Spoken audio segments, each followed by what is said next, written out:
révolution des organisations pour une nouvelle architecture de l'entreprise aux éditions Pearson. Daniel Barouin, bonjour. Bonjour, Jean-Philippe. Daniel Barouin, Kerouan by KPMG, co-auteur avec David Gatto, qui est cabinet de conseil d'Atsit, c'est ça, auteur de cet ouvrage, La révolution des organisations. Donc encore une énième révolution, Daniel Barouin.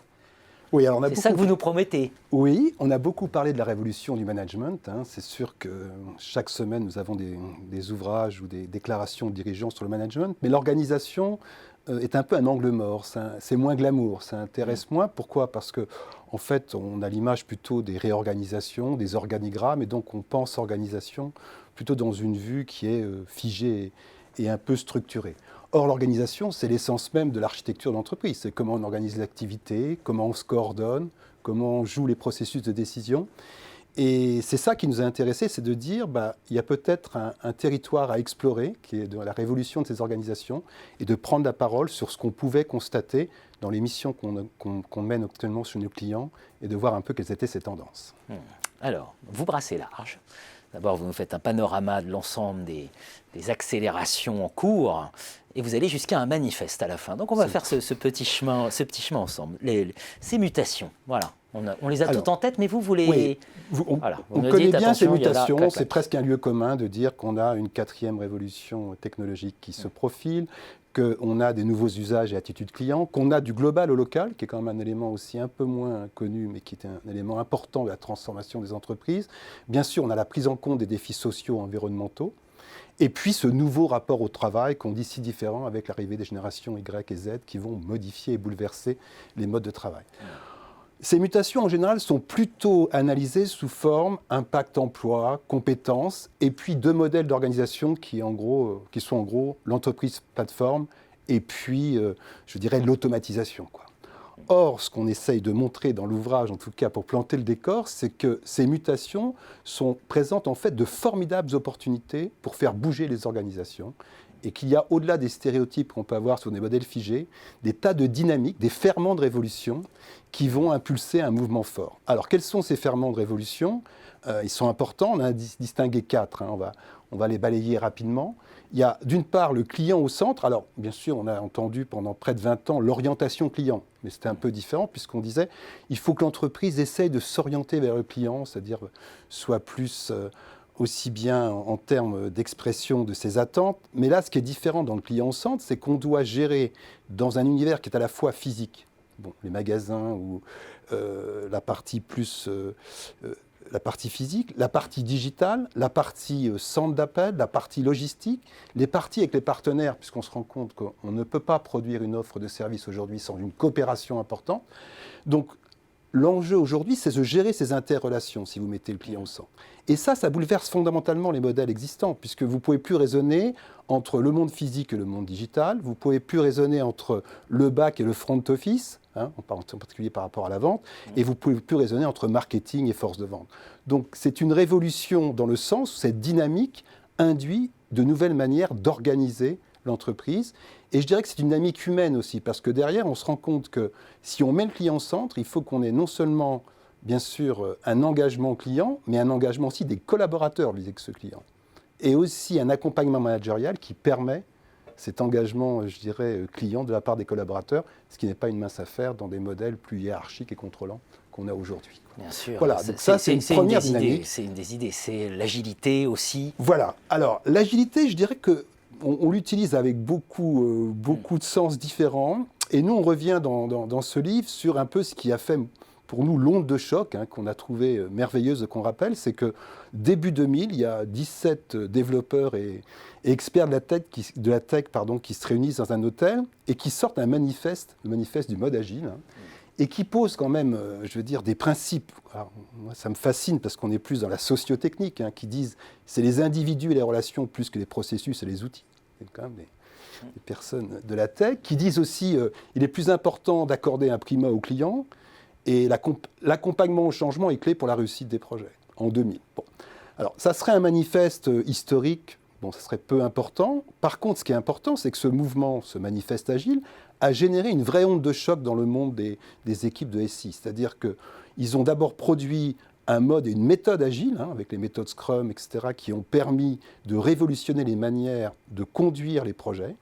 Et aujourd'hui, on peut considérer que dans certaines grandes entreprises, par exemple le secteur bancaire, 30 ou 40% des équipes SI fonctionnent dans ce mode agile.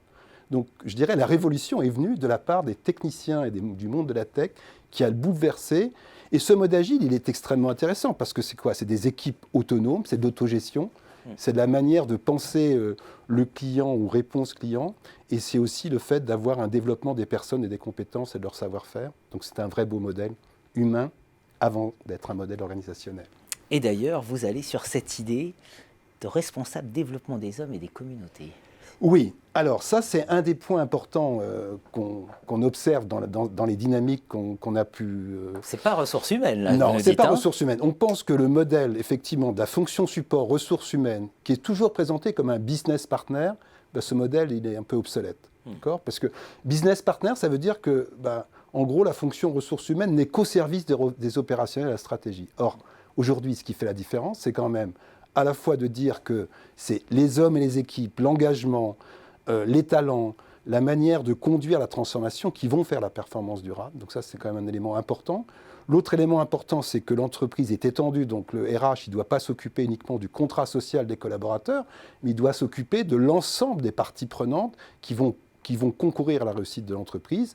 Et puis, il y a un troisième point aussi, si on devait aujourd'hui avoir aussi un rôle du RH dans les comités de direction, c'est qu'avant tout, l'entreprise est une communauté de personnes. Et je veux dire, c'est lui qui porte ça haut et fort, et ce n'est pas effectivement qu'une suite d'indicateurs et de résultats. Le message est fort avec la raison d'être, ou en tout cas l'écho. Et je reprends effectivement sur le développement des hommes et des communautés, c'est que demain, on n'aura plus une fonction ressources humaines, on aura un pôle placé auprès du directeur général, un pôle sur le développement des hommes et des communautés, où un des grands rôles de cette personne qui animera ce pôle sera le déploiement de la raison d'être, avec effectivement tout un enjeu très fort de l'appropriation par les personnes au plus bas niveau du terrain pour s'approprier cette raison d'être. Avec des organisations évidemment apprenantes aussi. Oui, parce que